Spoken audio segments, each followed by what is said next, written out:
Hello everyone, कैसे हो आप सब। आज हम अपनी हिंदी की पाठ्य पुस्तक कक्षा 8 मल्हार का पाठ 10 तरुण के स्वप्न पढ़ेंगे। इसके लेखक हैं नेताजी सुभाष चंद्र बोस। तो इस पाठ में बच्चों क्या बताया गया है, इस पाठ में नेताजी सुभाष चंद्र बोस के उस स्वप्न के बारे में बताया गया है जिसमें वे एक ऐसा आज़ाद और समृद्ध भारत चाहते थे जहां सभी लोग बराबर हो, जात पात न हो, महिलाओं को सम्मान अधिकार मिले और हर व्यक्ति को शिक्षा का अवसर मिले। उन्होंने युवाओं को यह सपन दिया ताकि वे अपने देश और समाज की सेवा करें और एक आदर्श राष्ट्र बनाएं। साथ ही इस पाठ में नेताजी के जीवन और स्वतंत्रता संग्राम में उनके योगदान की भी जानकारी दी गई है। तो चलिए शुरू करते हैं। सबसे पहले नेताजी सुभाष चंद्र बोस ऐसे स्वाधीन, संपन्न और राष्ट्र का सपना देखते थे जिसमें व्यक्ति सब दृष्टियों से मुक्त हो और समाज तथा राष्ट्र की सेवा में समान रूप से भागीदार बने। जैसे मैंने आपको बताया कि जो नेताजी थे वो कैसा सपना देखते थे कि सबको सम्मान अधिकार मिले। वे अपने उद्बोधनों में नारी मुक्ति और सभी को शिक्षा तथा समान अवसर मिलने की बात भी करते हैं। अपना यह स्वप्न वे युवाओं को सौंपना चाहते थे। किसको सौंपना चाहते थे? युवाओं को, आप लोगों को, जिससे आदर्श समाज और आदर्श राष्ट्र का रूप साकार हो सके। आइए अब हम नेताजी के उस उद्बोधन के विषय में जानते हैं जो उन्होंने मेदिनीपुर जिला युवक सम्मेलन में 29 दिसंबर 1929 को युवाओं को संबोधित करते हुए प्रकट किया था। तो चलिए देखते हैं। स्वप्न तो अनेकों ने देखा। स्वप्न क्या होता है बच्चों? स्वप्न का मतलब होता है सपना, यानी सपने तो अनेकों ने देखे। हमारे नेता स्वर्गीय देशबंधु चित्तरंजन दास ने भी एक स्वप्न देखा था। हमारे जो नेता थे उन्होंने भी एक स्वप्न देखा था। वही स्वप्न उनकी शक्ति का उत्स बना और उनके आनंद का निर्झर बना, यानी वही सपना उनकी शक्ति का उत्स बना और उनके आनंद का, उनकी खुशी का निर्झर रहा। उनके स्वप्न के उत्तराधिकारी आज हम हैं। सपने के उत्तराधिकारी कौन है? हम हैं। इसलिए हमारा भी अपना एक स्वप्न है।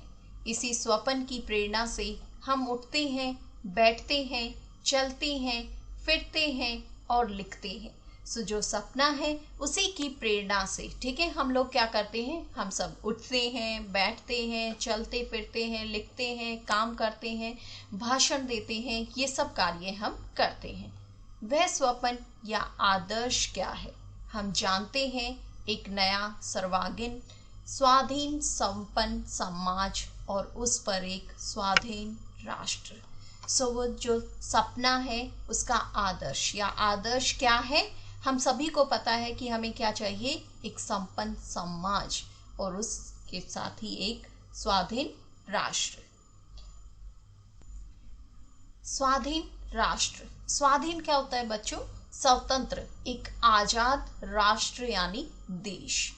उस समाज में व्यक्ति सब दृष्टियों से मुक्त हो तथा समाज के दबाव से वह मरे नहीं, यानी उस समाज में वो व्यक्ति हर दृष्टियों से, हर पहलुओं से मुक्त हो तथा समाज के दबाव से वो मरे नहीं, उसके ऊपर किसी प्रकार का कोई दबाव ना हो।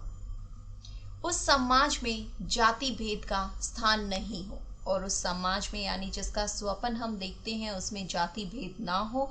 उस समाज में नारी मुक्त होकर समाज एवं राष्ट्र के पुरुषों की तरह समान अधिकार का उपभोग करे और राष्ट्र तथा समाज की सेवा में समान रूप से हिस्सा ले। यानी हम क्या चाहते हैं कि उस समाज में जो नारी है, नारी क्या हो? स्वतंत्र हो, उसको आज़ादी मिले और पुरुषों की तरह ही उसको समान अधिकार मिले और वह भी पुरुषों की तरह राष्ट्र की सेवा में समान रूप से हिस्सा ले। उस समाज में अर्थ की विषमता न हो। उस समाज में प्रत्येक व्यक्ति शिक्षा और उन्नति का सम्मान सुअवसर पाए, जिस समाज में श्रम और कर्म की पूरी मर्यादा होगी और आलसी तथा अकर्मण्य के लिए कोई स्थान नहीं रहेगा। समाज में हम क्या चाहते हैं कि उस समाज में के अर्थ की विषमता न हो, यानी उसमें कोई भेदभाव न हो। उस समाज में प्रत्येक व्यक्ति जो है शिक्षा प्राप्त करे और उन्नति का सम्मान सुअवसर पाए और उसको भी अच्छा, हर किसी को सम्मान अवसर मिले उन्नति का। जिस समाज में श्रम और कर्म की पूरी मर्यादा होगी और आलसी तथा अकर्मण्य के लिए कोई स्थान नहीं होगा, यानी जिस समाज में आलस्य की कोई जगह नहीं होगी, अकर्मण्य यानी कोई काम न करने वाला होगा, वह राष्ट्र किसी भी विजातीय प्रभाव से हर प्रकार से मुक्त रहेगा। यानी वो देश किसी भी विजातीय क्या होता है, विदेशी प्रभाव से हर प्रकार से मुक्त होगा। जो राष्ट्र हमारे स्वदेशी समाज के यंत्र के रूप में काम करेगा, सर्वोपरि वह समाज और राष्ट्र भारतवासियों का अभाव मिटाएगा या भारतवासियों के आदर्श को सार्थक बनाकर ही स्थिर नहीं होगा। यानी क्या होगा, जो राष्ट्र हमारे स्वदेशी समाज के यंत्र यानी स्वदेशी समाज के हमारे खुद के बनाए हुए यंत्र यानी उपकरण या मशीनों के रूप में काम करेगा, सर्वोपरि वह समाज और राष्ट्र भारतीयों का अभाव मिटाएगा। यानी वही राष्ट्र भारतवासियों का जो अभाव है, जो कमी है, उन सबको मिटाएगा या भारतवासी के आदर्श को सार्थक बनाकर ही स्थिर नहीं होगा। सार्थक यानी सफल बनाकर ही नहीं रुकेगा, बल्कि विश्व मानव के समक्ष आदर्श समाज और आदर्श राष्ट्र के रूप में गण्य होगा। यानी वो क्या करेगा, विश्व मानव के समक्ष, विश्व मानव के सामने एक आदर्श समाज और एक आदर्श देश के रूप में गण्य हो, गिना जाएगा, यानी उसके रूप में गिना जाएगा। मैं ऐसे समाज और ऐसे राष्ट्र का ही स्वप्न देखता रहा हूँ। मैंने एक ऐसे ही समाज और ऐसे ही राष्ट्र यानी ऐसे ही देश का सपना देखा है। यह स्वप्न मेरे समक्ष नित्य एवं अखंड सत्य है। यानी यह जो सपना है मेरे सामने नित्य रोज एक अखंड सत्य है, यानी लगातार मैं इसको देखता रहा हूँ और यही सच है। इस सत्य की प्रतिष्ठा के लिए सब कुछ किया जा सकता है, यानी इसकी प्रतिष्ठा के लिए हर कोई काम किया जा सकता है, हर प्रकार का त्याग किया जा सकता है। इसकी प्रतिष्ठा के लिए सब कुछ किया जा सकता है, यानी हर प्रकार का त्याग किया जा सकता है, हर प्रकार का बलिदान किया जा सकता है, हर संकट को सहा जा सकता है, हर मुसीबत का सामना किया जा सकता है और इस सपन को सार्थक बनाने के दौरान प्राण देना भी तो वह मरण है स्वर्ण समान। यानी अगर इस सपने को सच करने के लिए, इसको सार्थक बनाने के दौरान यानी प्राण देना भी अगर हमें अपना जीवन का बलिदान देना पड़े तो भी वो क्या है, वो मरण है स्वर्ण समान। यानी वो मृत्यु भी क्या होगी, स्वर्ग के समान होगी।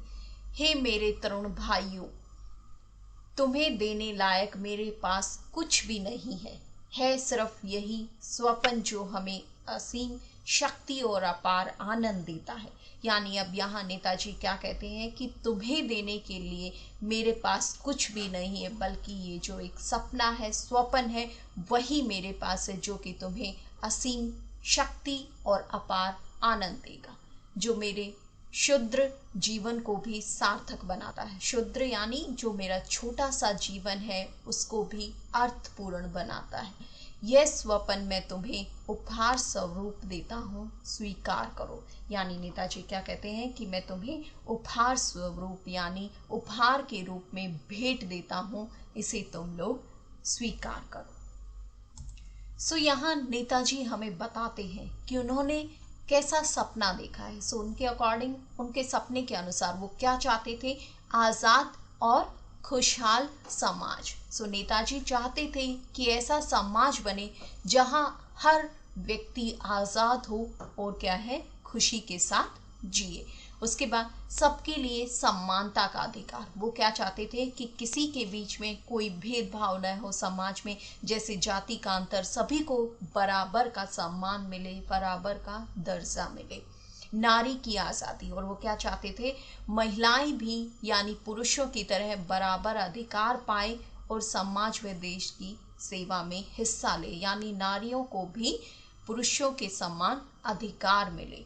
और वो क्या चाहते थे, सबको शिक्षा का अवसर, यानी नेताजी चाहते थे कि हर व्यक्ति को पढ़ने और आगे बढ़ने का मौका मिले ताकि किसी के बीच में कोई भेदभाव ना रहे। काम की इज्जत, वो चाहते थे कि मेहनत और काम करने वालों की कदर हो और आलसी लोगों के लिए कोई जगह ना हो। यानी उन्होंने जो सपना देखा था उसमें बताया गया है कि उन्होंने आलसी लोगों के लिए कोई जगह नहीं देखी है। और क्या क्या चाहते थे वो, नेताजी चाहते थे कि समाज में कोई गरीब न रहे और सभी की जरूरतें पूरी हो।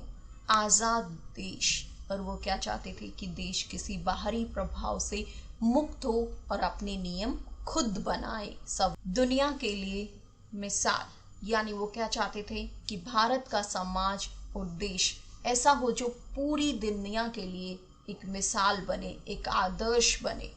स्वप्न की ताकत, वो जानते थे कि कहते थे कि यह सपना उन्हें ताकत और खुशी देता है। वे चाहते थे कि युवा इस सपने को अपनाएं और इसे सच करें।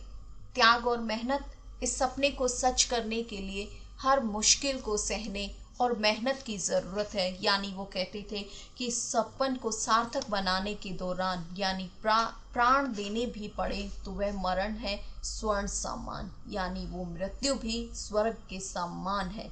तो इसीलिए उन्होंने हमें बताया है। सो बच्चों, इस कहानी से या इस पाठ से हमें क्या शिक्षा या सीख मिलती है? सो इस पाठ में नेताजी सुभाष चंद्र बोस ने एक ऐसा समाज और देश का सपना देखा था जहां सभी लोग बराबर हों और स्वतंत्रता से जी सके। वे चाहते थे कि सबको अच्छी शिक्षा मिले और महिलाएं भी पूरी आज़ादी के साथ समाज में भाग लें। उनका सपना था कि जात पात, अमीर गरीब का भेदभाव खत्म हो जाए। हमें भी उनके इस सपने को क्या करना है, पूरा करने के लिए मेहनत करनी है। हमें मिलकर देश और समाज की सेवा करनी। इस तरह हम एक आदर्श और शक्तिशाली देश बना सकते हैं। आशा करती हूँ आप सबको ये पाठ अच्छे से समझ आ गया होगा। अगर आपको मेरी वीडियो पसंद आई हो तो मेरी वीडियो को लाइक और मेरे चैनल को सब्सक्राइब कीजिए।